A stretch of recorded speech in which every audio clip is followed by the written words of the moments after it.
guys, so this is just a little tour of my classroom. I'm only covering a few of the things because I think to cover everything would probably take too long. So I will just be covering sort of how I do literacy and inquiry, and we'll probably cover some other stuff in another video if people are interested. So here it is. Starting off here, I have my desk. It's actually neat at the moment because it's the start of the term. My faithful laptop, I use that for a million things. We do all our planning on Google Drive, so I use my laptop a lot, but try not to sit at my desk too much. I have my to-do list here. Thank goodness it's actually empty, but it's only because it's the beginning of term.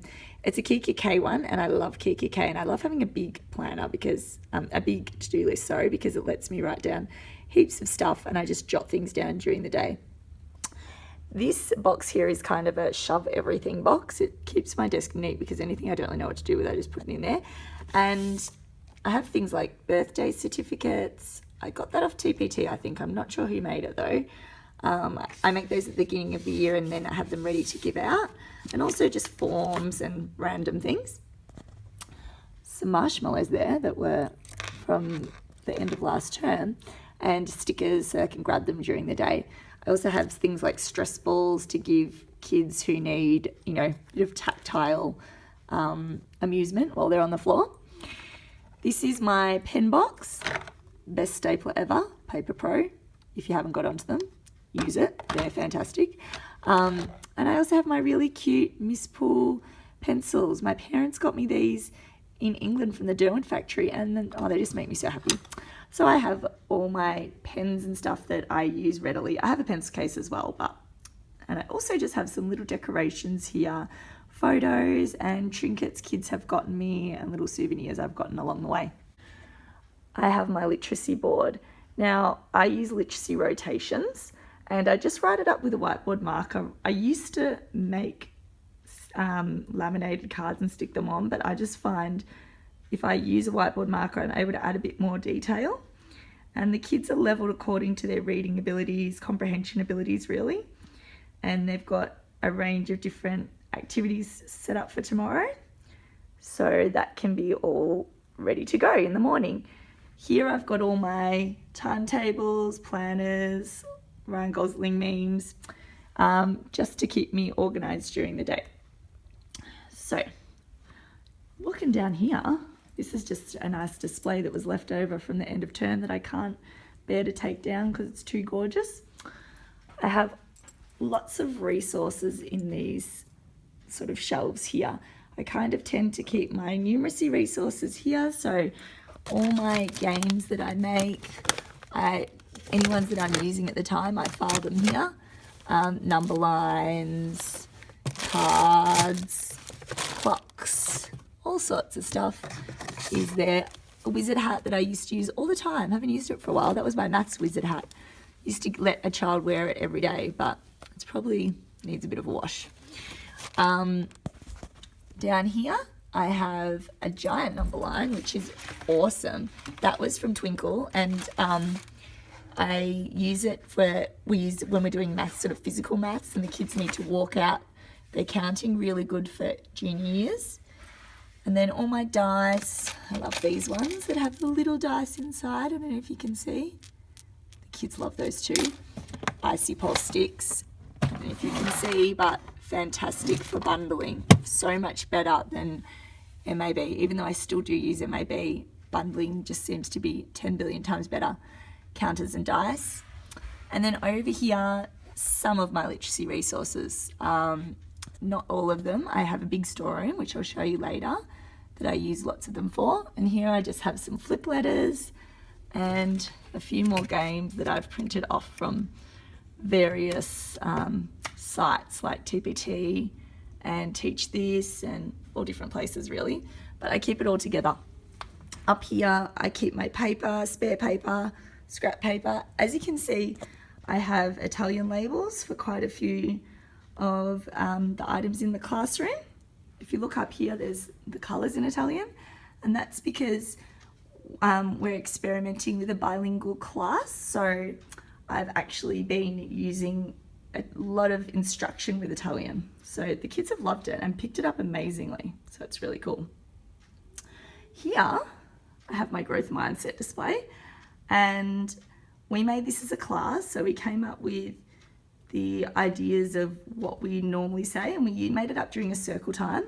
And then we talked about what we could say instead. And I originally saw this on Pinterest, but I've just left it up since we made it because it's been just super effective and really great as a reference to use. Over here, we've got our little writing resource area.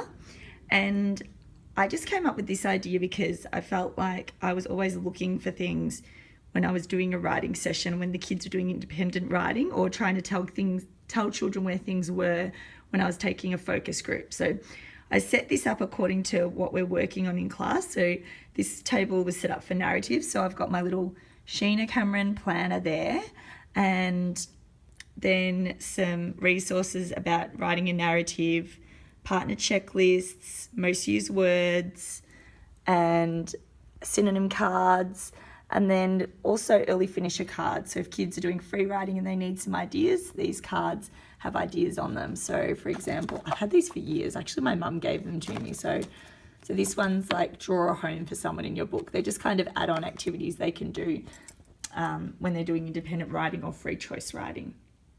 And along next to the writing, you can see our spelling lists, some nicer looking than others. And we do spelling every Friday. So we teach spelling pattern by pattern and thinking about vowel sounds. So the children have come up with these lists. I might make another vlog later on to explain further how I teach spelling, but they're there for the kids to come and grab.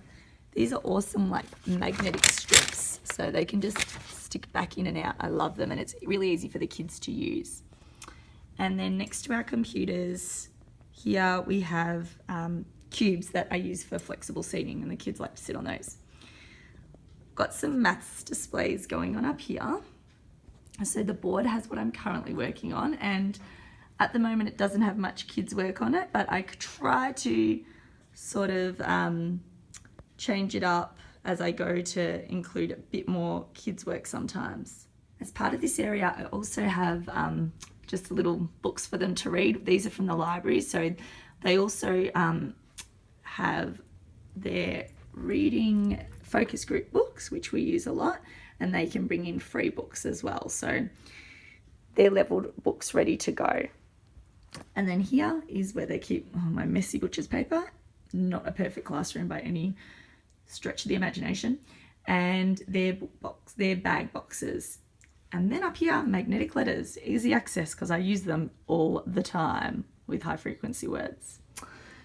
And up here, another board, another inquiry type board. This is for religion, but we use an inquiry model. So as you can see, it's blank, and that's because we are planning to fill it. I'm not going to make it pretty, the kids are, so it doesn't really have anything on it yet. And then just dictionaries and texters here ready for the kids to grab. Yeah, we're almost back to where we started.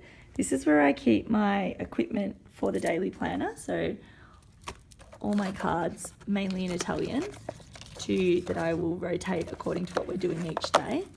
The kids also keep their home readers. Someone's got to take them home, but these are great, these ones. They have stickers in them and a little smiley face to show how you were feeling that night. You get a little certificate when you've done a good day of reading.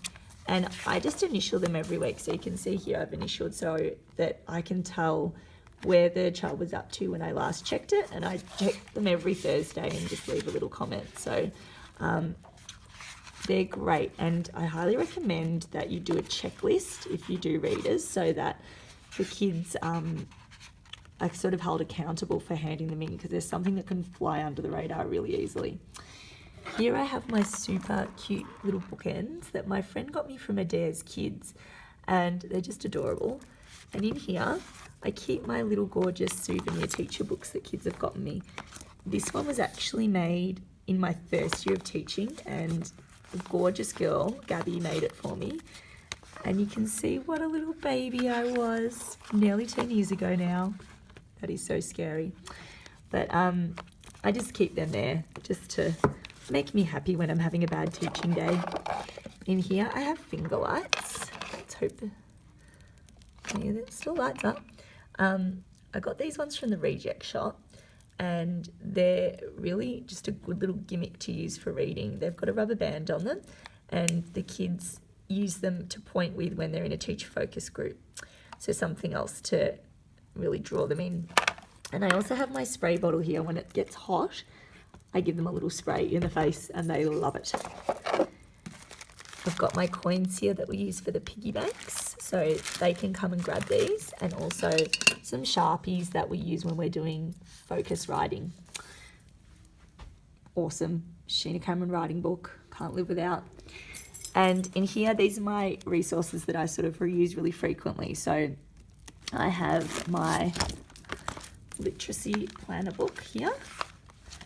At the front of them, I have lists of strategies. We've got the scope and sequence of what readers need to know. And here I keep my notes for my reading. So I'm able to just make notes every day about where kids are up to, and it's really great to use when reporting. I also keep here, there's the LSO communication book for when learning support officers come into our class. I keep cards that I can use during guided reading. And here I also have more checklists, if I can get them out. My literacy assessments, so just all our rocket reports. I've got running records, I've got all sorts of bits and pieces, lap data, but I try and keep it all together, just subject by subject. I find easier. Just general student information. This is a really, really good thing to do at the start of the year, especially if you're a graduate, to print off a whole lot of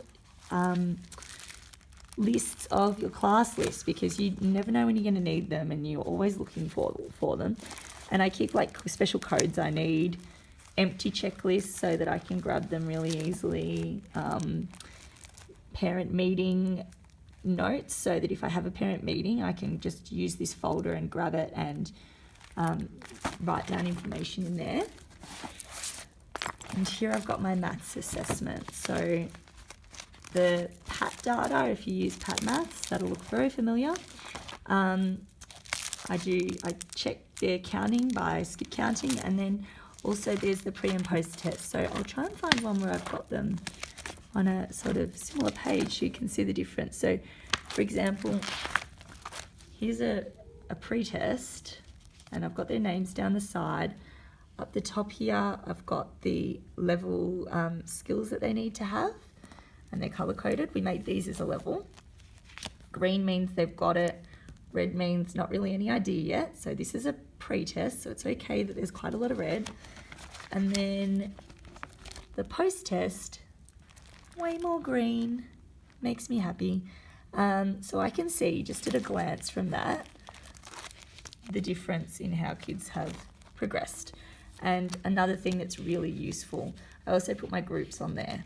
So I just have that there, and it's really easy to check. I also do just anecdotal notes. Sometimes I do them on the iPad using Google Drive, but sometimes I just resort to paper. So I keep that all there. I also keep things like spare Oxford word lists,